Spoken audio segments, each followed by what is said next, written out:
नमस्कार, PS news पर आप सभी लोगों का स्वागत है। कश्मीर में सीट बंटवारे पर पीडीपी और नेशनल कॉन्फ्रेंस के बीच में जो तकरारें थी वो और अधिक बढ़ गई है। दरअसल नेशनल कॉन्फ्रेंस और पीडीपी दोनों ही राष्ट्रीय स्तर पर बने INDIA गठबंधन का हिस्सा है। साथ ही वो जो गुप्तगार अलायंस जो कश्मीर में बनाया गया था इसके भी दोनों सदस्य हैं।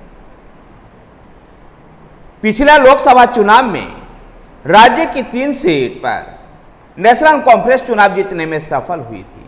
ये तीनों ही सीट कश्मीर घाटी से थी, जबकि जम्मू संभाग के क्षेत्रों पर भारतीय जनता पार्टी ने परचम लहराया था। नेशनल कॉन्फ्रेंस अपने द्वारा जीते गए इन तीनों क्षेत्रों को छोड़ने को तैयार नहीं है और जम्मू में पीडीपी और नेशनल कॉन्फ्रेंस का कोई मजबूत संगठन नहीं है। ऐसे हालत में दोनों ही पार्टियों की ओर से अब राजनीतिक बयानबाजियां और तेज हो चुकी हैं। जहां नेशनल कॉन्फ्रेंस के उपाध्यक्ष उमर अब्दुल्ला ने कह दिया था पीडीपी तीसरे नंबर की पार्टी है और कश्मीर संभाग की दोनों सीटों के साथ ही अनंतनाग राजौरी लोकसभा सीट पर भी नेशनल कॉन्फ्रेंस की दावेदारी है।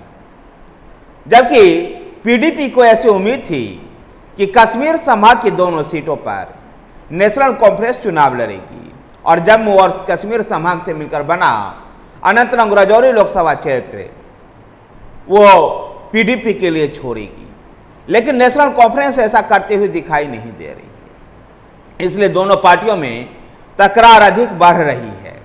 अभी नया तकरार पीडीपी के युवा इकाई के प्रधान वहीदा उर रहमान पारा के बयानों से बढ़ा।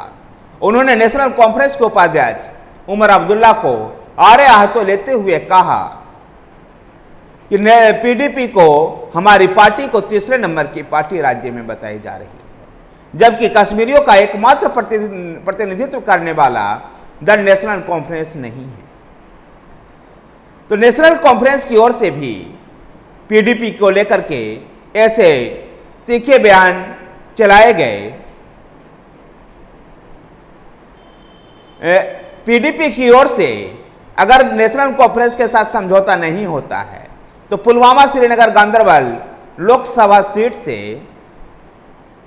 वहीदा उर रहमान पारा पीडीपी के उम्मीदवार हो सकते हैं।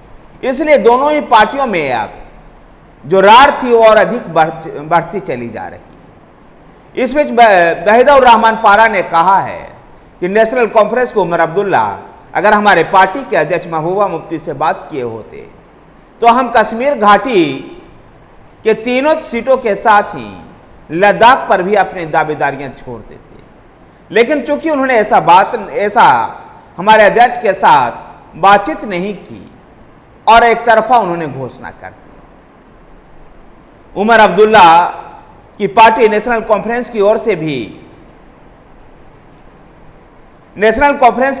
से भी जो प्रवक्ता है इमरान रविदार ने पीडीपी पर करारा हमला बोला है।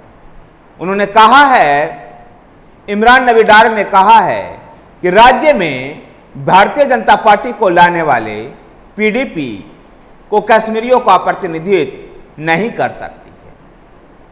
देखना दिलचस्प होगा कि जम्मू और कश्मीर में कांग्रेस इन दोनों दलों के झगड़े को किस प्रकार से सुलटा पाती है। इसमें जम्मू और कश्मीर में जो लोकसभा का चुनाव चल रहा है, इसमें विधानसभा चुनाव एक मुद्दा बन गया है, जहां पीडीपी, कांग्रेस और national conference Bharatiya Janata party पर यह आरोप लगा रहे हैं कि उन्होंने जानबूझ करके राज्य का चुनाव टाला है।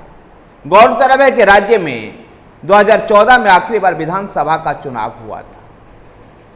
इस बीच राज्य में अनुच्छेद 370 की समाप्ति हुई, नया परिसीमन आया, राज्य का विखंडन किया गया, राज्य का पुनर्गठित किया गया और लद्दाख को केंद्र शासित प्रदेश बनाया गया। ऐसे में राज्य में चुनाव लंबित है। माननीय सर्वोच्च न्यायालय ने भी सितंबर से पहले चुनाव करवाने की बात कही है। निर्वाचन आयोग ने आम चुनाव के ऐलान के समय इस बात की चर्चा की थी लेकिन उन्होंने सिक्योरिटी पर्पज से जम्मू और कश्मीर का विधानसभा का चुनाव लोकसभा के चुनाव के साथ नहीं रखा। देखना दिलचस्प है कि जम्मू और कश्मीर की इस जो तकरारें हैं, राजनीतिक तकरारें हैं, यह और किस रूप से अधिक हो पाता है। धन्यवाद साथियों, वीडियो को लाइक कीजिए, शेयर कीजिए, हमारे साथ बने रहने के लिए हमारे चैनल PS न्यूज को सब्सक्राइब कीजिए। धन्यवाद।